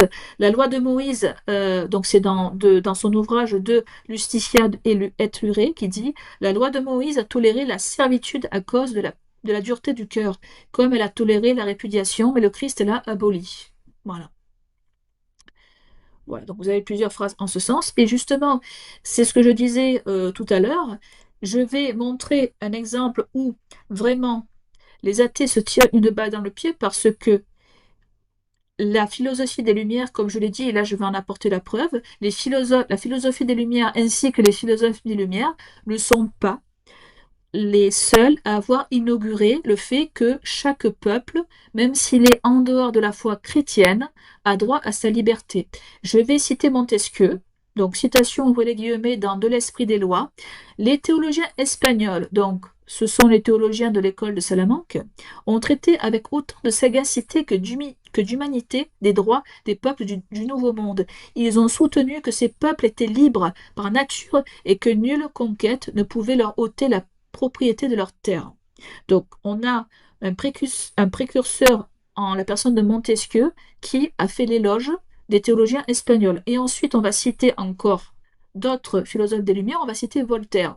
Dans son essai sur les mœurs et l'esprit des nations, il dit ceci, alors que Voltaire, je le rappelle, c'est un homme qui s'est acharné toute sa vie à combattre l'infâme, à écraser l'infâme, et pourtant, malgré sa haine viscérale de l'Église catholique, il a reconnu une chose que je vais lire. Il s'éleva en Espagne, au milieu même du délire de la conquête, des hommes courageux qui parlèrent pour le genre humain. Tels furent le dominicain Las Casas et quelques docteurs de Salamanque, qui déclarèrent que les peuples du Nouveau Monde étaient libres de droits naturels. Ensuite, une autre phrase dans son essai sur les mœurs. Les Espagnols eux-mêmes avaient eu des théologiens que nous devons admirer. Donc pour Voltaire, c'est très fort quand il dit d'admirer des théologiens, alors que, comme je vous l'ai dit, c'était vraiment un ennemi déclaré de la Sainte Église catholique. Il disait, ils condamnèrent les guerres injustes et l'esclavage des Indiens. Ils soutinrent au nom de la raison et de la religion que tous les hommes sont nés libres. C'est beau, surtout que Voltaire n'a pas été aussi exemplaire que certains hommes qui ont défendu notamment les Indiens contre l'esclavage, alors que Voltaire lui-même s'est enrichi, je le rappelle, c'est une réalité historique, il s'est enrichi sur le commerce des esclaves. Et ensuite, on va terminer avec Condorcet. Réflexion sur l'esclavage des nègres. Le siècle de Charles Quint avait produit en Espagne des hommes dont l'âme était plus éclairée que celle de leur maître. Las Casas et ses disciples avaient déjà proclamé la liberté naturelle de tous les hommes. Donc, tous les athées, dont Monsieur Thomas Durand, qui visionneront cette vidéo, n'utilisez plus, n'utilisez plus l'argument de l'esclavage contre les catholiques, parce que là, vous avez les théoriciens des Lumières qui ensuite vont donner naissance aux droits de l'homme, dans lesquels la majorité des athées se revendiquent. Arrêtez d'utiliser l'argument de l'esclavage. Vos propres maîtres à penser ont fait l'éloge des théologiens qui déjà avaient théorisé avant eux le droit à avoir la liberté. Donc arrêtez, s'il vous plaît, parce que les philosophes des Lumières, je l'ai dit lorsque j'ai répondu à Cassius Ledi, c'est une autre athée complètement à côté de la plaque concernant le catholicisme, c'est impressionnant comme quoi vous êtes de mauvaise foi. Dire que essayez au moins de vous inspirer de Voltaire et arrêtez de prendre comme argument l'esclavage, parce que ça se retourne contre vous. Et là, je viens de le montrer. Et voilà. Et donc, ce n'est pas, c'est l'Église catholique, ce sont les théologiens, notamment l'école de Salamanque, qui ont été les précurseurs de la fin de l'esclavage, même si malheureusement, dans certaines contrées, dans certaines conditions, il y avait toujours de l'esclavage parce qu'il y avait des intérêts économiques malheureusement, mais ceux qui ont posé les bases du droit naturel à bénéficier de la liberté, quelle que soit la religion et la condition, c'est l'Église catholique. Et vous avez les philosophes des Lumières qui les rappellent. Voilà, donc c'est très puissant. Et normalement, Monsieur Thomas Durand, pour lui, c'est carton rouge. C'est-à-dire qu'en plus, il a l'orgueil d'utiliser encore cet argument de l'esclavage pour accuser les catholiques et pour être une espèce de procureur, comme je l'ai dit, devant un procureur tout-puissant qui se permet de juger, qui se permet de nous juger en tant que catholiques, alors que nous avons une tradition antérieure aux droits de l'homme euh, qui, eh bien, en fait, qui prouve que c'est l'Église catholique, c'est noir sur blanc, c'est vraiment déplorable. Donc moi, je préfère le montrer noir sur blanc comme ça. Et d'ailleurs, n'hésitez pas, ceux qui visionneront cette vidéo, je parle catholique, n'hésitez pas à reprendre ma vidéo pour leur dire, si vraiment vous avez un athée acharné qui vous fait cette reproche, citez ma vidéo. Vous citez toutes les sources, j'ai mis toutes les sources dans les différentes diapositives. Au moins, vous n'avez pas à... Voilà, vous avez juste à dire, vous avez juste à détailler, et au moins, ils ne pourront plus rien dire. Voilà. Donc normalement, si je montre ça, et si Monsieur Thomas Durand voit ma vidéo, normalement c'est carton rouge, c'est-à-dire qu'il ne peut plus utiliser l'esclavage. Alors je voulais voir aussi si j'avais mis autre chose, oui. Alors voilà, donc on va continuer avec le débat. Est-ce que Jésus n'est a pas dit... devenu du est-ce tout que Jésus- est-ce que Jésus a délivrer dit... le maître de l'esclave, Oui. mais apprendre qu'en fait, on est tous appelés à quelque chose de plus grand, Est-ce que Jésus de plus beau, de aurait pu meilleur, de dire- spirituel et d'éternel. Est-ce que Il Jésus est aurait- venu donner quelque chose d'éternel Ouais, mais- qui, bah oui. Mais pardon, Parce que, en fait, est-ce que le fait Jésus aurait pu vous êtes dire vous-même l'esclave de l'esclavage, quelqu'un, c'est pas bien? mais vous êtes l'esclave. Vous vous rendez compte un peu ce que dit Monsieur Thomas Durand avec son orgueil, est-ce que l'esclavage, c'est pas bien? C'est impressionnant quand même. En plus, il n'y connaît rien. Il n'y connaît absolument rien et il se permet de juger. On continue.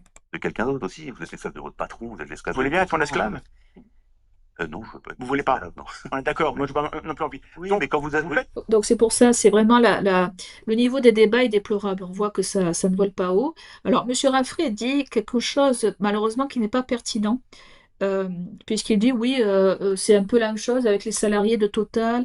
Alors, c'est pas exactement la même critique. Un esclave, à l'inverse d'un salarié, même si dans le monde actuel, les salariés peuvent souffrir d'exploitation très grave, mais ce n'est pas un esclave dans le sens où un esclave, c'est quelqu'un qui n'a pas de personnalité juridique et euh, qui n'est pas considéré comme un être humain possédant des droits. En général, c'est un bien meuble. Donc un esclave n'a pas le même statut qu'un salarié actuel. Et si on veut faire un parallèle, il faut vraiment ne pas utiliser le salariat. Je pense que ce n'est pas pertinent. Par exemple, vous avez le pape Léon XIII dans Rerum Novarum, il me semble, qui parle vraiment de la condition ouvrière. On peut se baser sur Léon XIII, le pape Léon XIII notamment, pour faire une critique du capitalisme. C'est pertinent. Par contre, l'esclavage, il faut aller dans des sources un peu plus anciennes. Voilà. Vous faites la différence Il y a entre pas de gens, alors esclave et peut-être pas pas vous, parce esclave. que vous venez de vendre vos prêches anti-religieux. Quelle prêche? Mais Je parle pas beaucoup de religieux, c'est pas tant que ça, je parle de Mais- science essentiellement. non. Parlez contre la religion. Bah là, C'est ça, votre, je parle contre vous. ouais. Hein, donc, Non, vous parlez contre la religion. Vous faites votre argent là-dessus. Mais c'est mal. ceci dit, oui, c'est mal, oui. Tout à fait. Comment vous le savez? Ben, en fait, oui, c'est mal, mais en plus, c'est complètement stupide, parce qu'en fait, il se base sur des théories d'évolution qui sont périmées, quoi. Bon, continue. Parce que j'ai reçu ce qui est bien, ce qui est mal, et parce que c'est... Vous avez reçu ce qui est bien. Oui. Retenez ça, d'accord. Non, mais j'ai reçu comme tous les autres. comme Vous tous avez les hommes, reçu. parce que cette loi je vais pas terminer, vous m'avez laissé terminer tout à l'heure, Ouais, je suis- mais la loi de Dieu, en fait, elle est inscrite dans le cœur humain. Et les 10 commandements, c'est ce que tout le monde suit, effectivement, de façon naturelle, de façon intuitive. Naturel, les 4 premiers commandements, c'est juste il faut respecter Dieu, il faut pas dire son nom, machin, il faut pas me trahir au sabbat. Oui. Bon, qu'est-ce qu'on en a à faire en fait? Qu'est-ce qu'on en a à faire? C'est le principe d'une civilisation, c'est le principe de l'humanité. Celui qui n'est pas capable de respecter un Dieu transcendant qui est au-dessus de lui, alors oui, c'est quelqu'un qui est livré à l'absurde et donc au mal. Et tu ne tueras pas, c'est le 6e ou 8e, hein, c'est bien après. Ne pas convoiter, donc le crime pensé, crime de la pensée, le fait de convoiter, c'est mal. Oui, bien sûr. D'accord. Donc ça, le simple fait de penser, pas de voler, hein, y a pas de préjudice, le fait de penser, c'est mal, et c'est dans les commandements. Mais attendez, détenir oui, alors, attendez, en vous pensez, propriété un attendez. être humain, c'est pas dedans. Alors, Voilà, ça c'est ça en fait, ce que je disais, l'ignorance crasse, puisqu'en fait il ne comprend pas qu'un catholique ne se base pas que sur les Saintes Écritures. C'est vrai que dans la Bible elle-même, que ce soit l'Ancien ou le Nouveau Testament, vous avez des injonctions temporelles et temporaires pour bien traiter les esclaves, notamment Saint Paul. Mais alors, il y a aussi le fait que notre Seigneur Jésus-Christ nous libère de tous les esclavages, c'est plutôt l'esclavage du péché aussi. Donc il y a aussi l'esclavage, cela a aussi un sens spirituel dans le fait de nous libérer du péché. Mais comme je l'ai dit et comme je l'ai montré abondamment, l'esclavage en soi n'est pas quelque chose qui doit s'appliquer ad vitam aeternam. C'est une disposition temporaire et temporelle, et ce n'est pas étonnant que dans les Saintes Écritures, vous avez des dispositions à bien traiter les esclaves. Et les questions, concernant les questions sur le fait de ne pas asservir les gens en esclavage, ça vous l'avez dans la tradition catholique. Voilà. Et c'est dommage que M. Raffray n'a pas parlé de ça, c'est dommage. Il n'a pas cité, enfin, je ne sais même pas si d'ailleurs il connaît l'école de Salamanque. Voilà. Bon, en tout cas, ça existe dans la tradition catholique. Je continue. Vous mélangez tout. Vous mélangez tout. Vous me parlez des 10 commandements, on peut en parler? ouais, Ou est-ce tout à fait, que mais, s'il y a bien un endroit où le patron de l'univers aurait pu penser, en fait l'esclavage, faites pas, arrêtez de battre vos femmes, Pardon? Attendez, attendez. Vous avez entendu ce qu'a dit Monsieur Thomas Durand? Il a dit arrêtez de battre vos femmes. Attends, attendez, excusez-moi. Il a confondu la Bible et le Coran. J'en reviens pas. J'en reviens pas. Enfin, c'est impressionnant quand même. Alors que dans la Bible, en aucun moment Dieu dit de battre sa femme. Hein. Aucun moment. Je le mets au défi de trouver un verset où Dieu nous dit de battre sa femme. Donc en fait, là, il est en train de confondre la Bible et le Coran. Et ça, c'est récurrent aussi dans la critique des athées, de retrouver cette idée que toutes les religions engendrent des problèmes, selon eux, et du coup, ils mettent tout dans un même sac. C'est-à-dire qu'ils mélangent l'islam, le judaïsme, le christianisme. En fait, ils mettent tout dans un même sac, et après, ça fait des confusions. Voilà, tout simplement. Donc il n'y a pas de verset. C'est dans le Coran, ça, en fait, le fait d'appliquer une correction physique sur l'épouse, ça c'est dans le Coran, c'est pas dans la Bible. oui, je vous rappelle que le Christ, quand il y a des hommes qui veulent lapider la Oui. terre, il la sauve en montrant justement que en fait. Mais j'ai pas dit que Jésus avait dit que les textes de Jésus étaient entièrement mauvais. L'esclavage, je répète, c'est-à-dire que Pourquoi l'esclavage n'est pas c'est important l'esclavage, non? parce que le Christ vient nous libérer de tous les esclavages. Ça veut rien dire. Mais quand vous êtes employé chez Total ou chez Voilà. Après, bon, les arguments vont se répéter un peu, mais pour vous dire que malheureusement, M. Raffray ne cite pas, enfin, il n'a pas cité Sublimis Deus. Alors, il est possible que il ne sache pas, sur le moment, encore une fois, qu'il ne sache pas sur le moment que cette encyclique existe, cette bulle existe, que toute la tradition existe. Alors, c'est vrai qu'il a dit que ce sont les chrétiens qui ont aboli l'esclavage, mais il aurait fallu qu'il donne beaucoup plus d'arguments que ça. Alors, c'est dommage parce que après l'émission, il n'est pas pensé à donner toutes les sources que je vous ai citées. Parce que moi, je préfère le faire afin que vous ayez, comme je vous l'ai dit, tous les éléments pour répondre en cas de critique. Voilà. Et ensuite, je crois qu'avant de terminer, enfin, on va s'approcher de la conclusion. Je voulais vous montrer aussi la responsabilité. Enfin, Monsieur Thomas Durand va critiquer la Bible sur la faute des pères aux fils, c'est-à-dire la faute que font les pères et qui se répercute sur les fils. Alors je crois que c'est 1 minute 40. Voilà. Voilà. Excusez-moi pour la publicité. Commandez dès maintenant votre démo personnalisé sur naiosphere.fr. On peut dire. Ah non, On ne punit pas les enfants. Du Christ, les enfants ne seront pas punis. On ne punit pas les. Bah, mais pourtant dans la Bible. J'aurais dû aller vérifier. On pourra mettre des machins. Dans la Bible, c'est écrit très jeune génération, Cham et compagnie. D'ailleurs, l'esclavage a été justifié par Cham et compagnie. Alors, encore une fois, c'est pas du tout le cas. C'est-à-dire qu'en fait, là, monsieur Thomas Durand débat avec un catholique.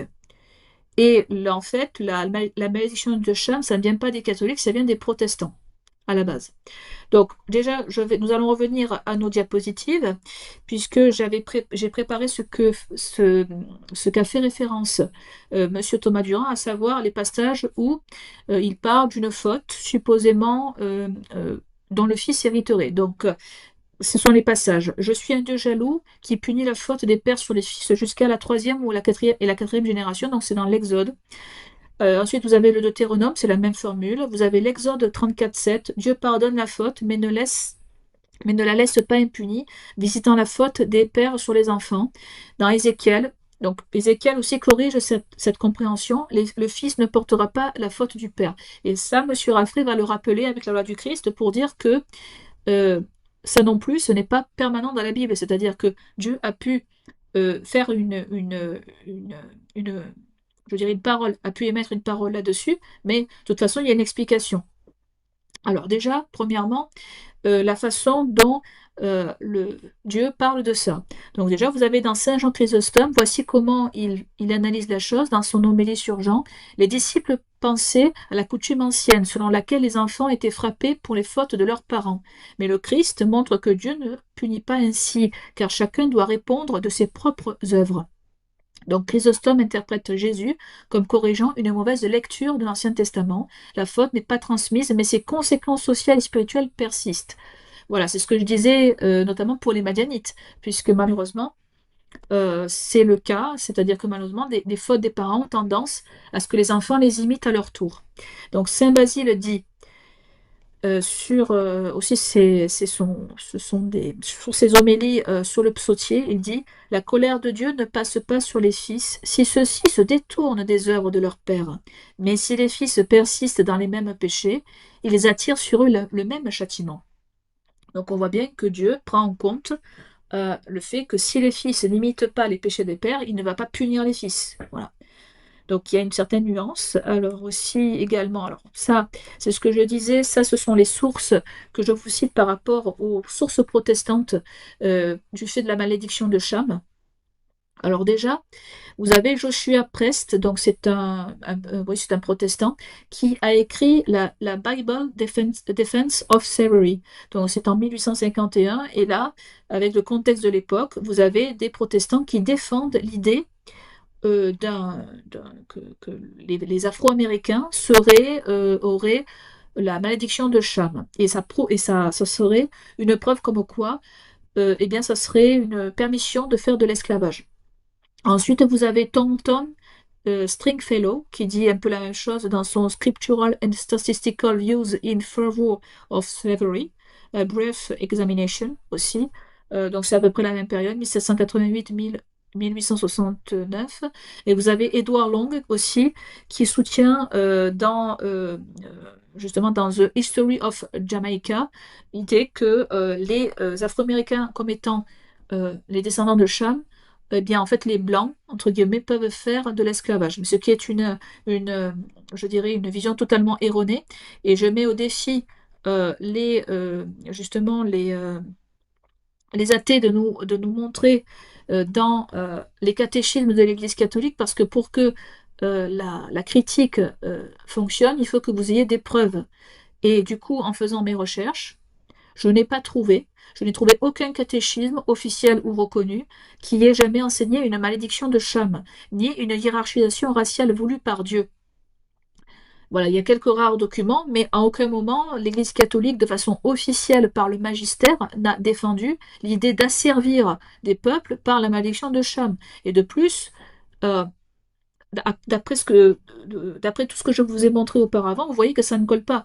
L'Église catholique ne va pas défendre d'un côté le fait de ne pas asservir les peuples, que ce soit parce que le fait d'asservir les peuples, de les réduire en esclavage, ça concerne autant les Indiens que les Africains, puisque nous allons voir Las Casas, certaines de ses citations, où il condamne autant la traite négrière que la traite indienne aussi. Donc, cette idée, justement, de respecter le droit naturel, ça ne va pas avec cette vision de malédiction de Cham. Et encore, il y a aussi des protestants. Alors, je ne montre pas ce tableau pour défendre les protestants et le protestantisme, mais je montre cela pour un souci d'objectivité historique, puisque, comme je vous ai montré auparavant, il y avait certains protestants qui utilisaient la malédiction de Cham comme argument pour faire la traite africaine, et par contre, vous avez d'autres protestants aussi qui, eux, eh bien, ne voulaient pas et étaient contre l'esclavage. Et parmi la liste que je vous cite, vous avez John Wesley, vous avez Henry Ward Beecher, c'est le frère de Harriet Beecher Stowe. Alors, Harriet Beecher Stowe, c'est celle qui a écrit La case de l'oncle Tom. Pour certains, peut-être que certains ou certains d'entre vous connaissent déjà cet ouvrage. Il est assez célèbre, notamment dans la littérature enfantine, et on voit qu'il y a eu tout un mouvement abolitionniste dont certaines figures étaient protestantes. Voilà. Donc ça, c'est important de le rappeler, parce que ce qui m'insupporte, et comme je le dis, M. Thomas Durand, en fait, se fiche complètement du fait que des chrétiens aient été à l'origine de l'abolition de l'esclavage. C'est vraiment du mépris. Et pour justement terminer avec l'idée que certains rois catholiques avaient mal interprété certaines bulles, nous avons cette pensée et cette analyse faite par Bartholomé de Las Casas. Alors, je vous explique pourquoi je vous montre ces passages de l'Apologetica Historia Summaria, parce que il y a une exception que j'ai retrouvée dans les bulles papales, c'est la bulle qui vient notamment du pape Nicolas V, que vous voyez ici. Hein. Vous voyez, c'est une représentation d'un homme qui a la tiare. Et c'est vrai que ce pape a promulgué une bulle qui s'appelle Romanus Pontifex, où il parle de réduire en servitude perpétuelle certaines personnes qui sont notamment les Sarrasins. Mais, comme je le rappelle, cette bulle que vous trouvez Romanus Pontifex, elle est justifiée par la peur d'une guerre islamo-chrétienne. Donc on était dans un contexte historique où les Ottomans avaient déjà pris Constantinople et il y avait un risque que les musulmans qui pratiquaient l'esclavage de façon, je dirais, définitive, ils n'ont pas, contrairement aux catholiques, ça c'est facile à démontrer, les musulmans n'ont pas dans leur fiqh ou dans leur juridiction une possibilité d'abolir l'esclavage ou d'appliquer un droit naturel. Les infidèles qui sont combattus, dans leur vision, si vous voulez, c'est quelque chose qui ne change pas. Il n'y a pas euh, à proprement parler des dispositions qu'a pris la Sainte Église catholique. Les musulmans, par la suite, mais c'est lié surtout à un contexte de droit international, les pays musulmans ont dû ne plus appliquer certaines règles de l'esclavage parce qu'il y avait des pressions extérieures. Mais bon, je vais pas rentrer dans ces détails de la façon de traiter les esclaves en islam, mais pour dire que le pape Nicolas V a permis éventuellement, dans certains contextes, et ça concerne que les royaumes du Portugal, surtout, eh bien, parfois de réduire les ennemis et surtout les guerriers mahométans à la servitude perpétuelle. Et c'est une des rares permissions, entre guillemets, que vous pouvez retrouver dans les écrits de pape. Je l'avais déjà montré, Romanus Pontifex, j'en avais déjà fait un petit sujet de vidéo. Mais par contre, ce qui est intéressant, je reviens sur Las Casas, il dit ceci. Les rois chrétiens ont mal interprété les bulles des souverains pontifes, lesquels ne leur donnèrent pas seigneurie ni domination temporelle sur les Indiens, mais seulement la charge de veiller à leur conversion et à leur salut. Et sous ce prétexte, ils ont commis d'innombrables injustices, transformant l'évangélisation en tyrannie. Donc on voit que Las Casas met en garde et fait cette critique que certains seigneurs chrétiens en ont profité pour justifier l'esclavage qui ne l'était pas à la base. Et donc, voici ce que dit notamment Las Casas sur les écrits de pape. Il dit: les papes du passé ont parfois parlé avec des mots équivoques, mais jamais ils n'ont voulu permettre le péché d'opprimer des innocents. Donc, lorsque le pape Nicolas V donne certaines dispositions pour utiliser le fait de réduire en servitude perpétuelle les ennemis, enfin les guerriers musulmans, c'était dans un contexte limité. Le pape voulait parler d'un droit de guerre limité et non d'un esclavage racial universel.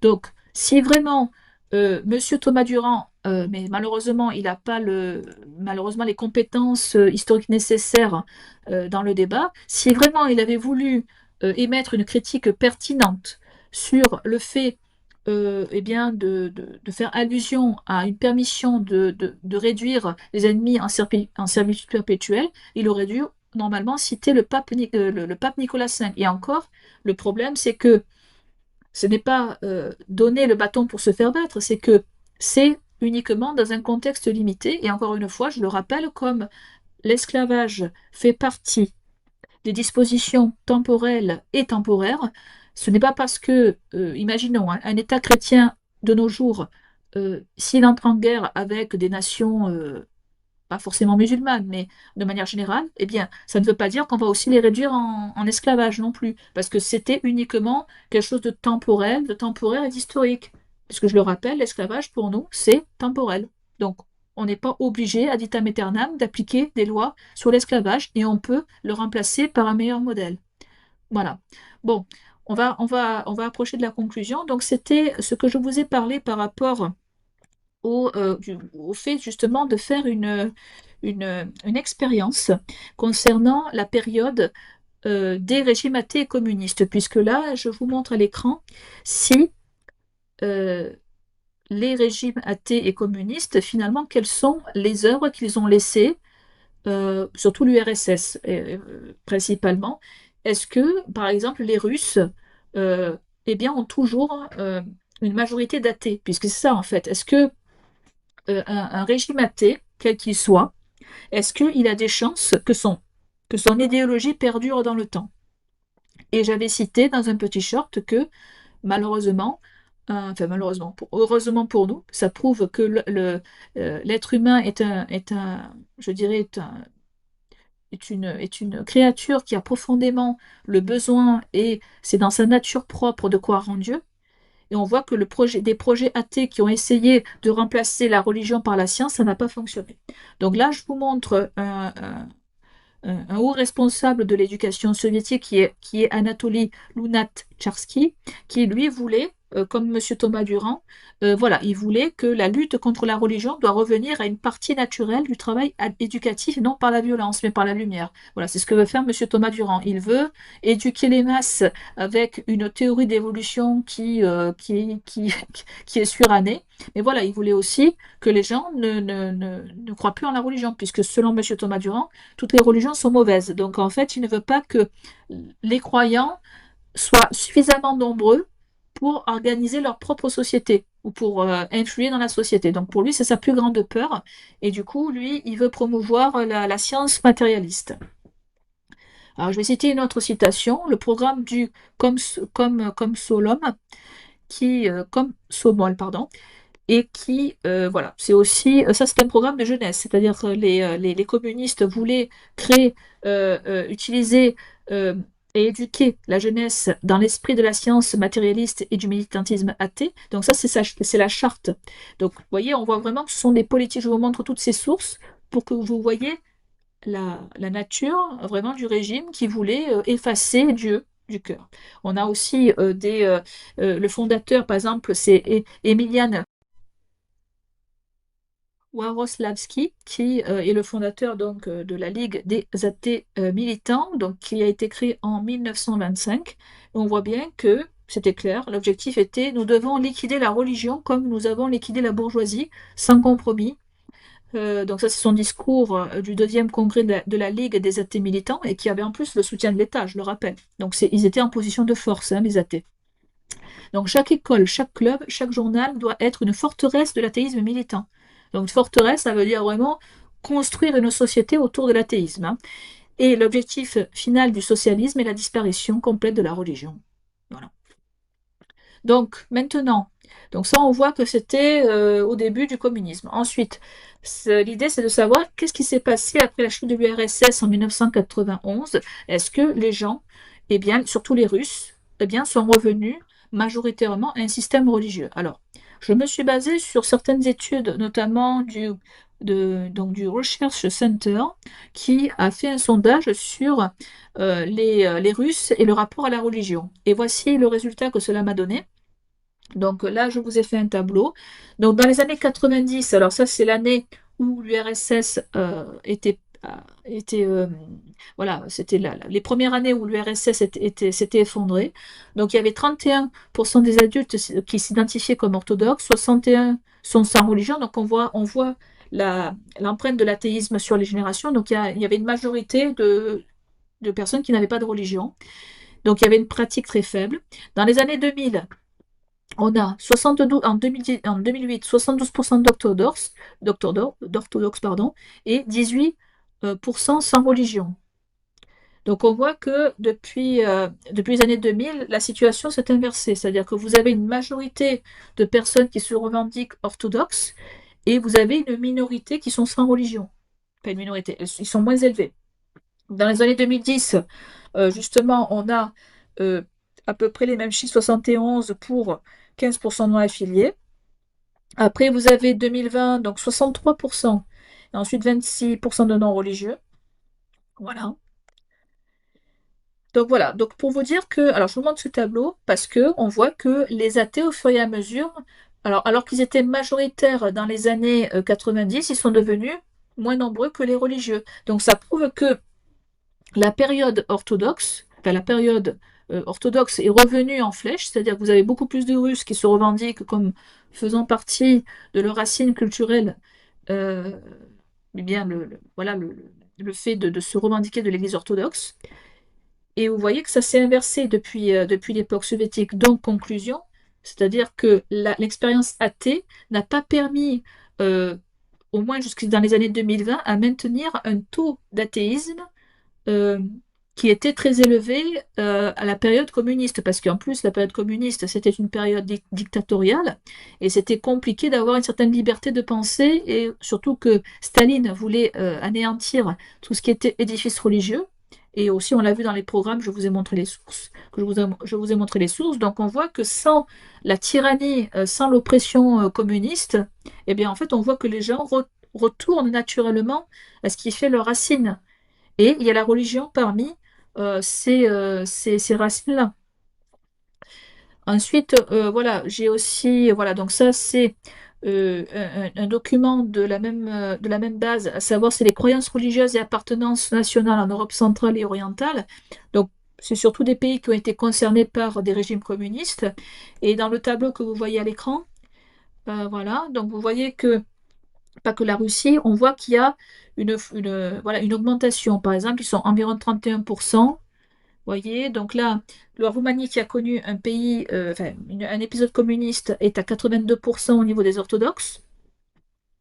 La Géorgie, la Géorgie également. Donc on voit que, alors les PTS, c'est l'évolution. Donc on voit que tous ces pays-là ont pris une certaine évolution euh, positive. Après, il y a eu des périodes de stagnation, aussi la Hongrie, la Tchéquie ou l'Estonie. Mais globalement, on voit que le communisme, si vous voulez, surtout par exemple en Pologne, par exemple, la Pologne était déjà religieuse avant le communisme, mais on voit que les pays communistes n'ont pas réussi vraiment à enraciner l'athéisme au point de faire disparaître complètement la religion.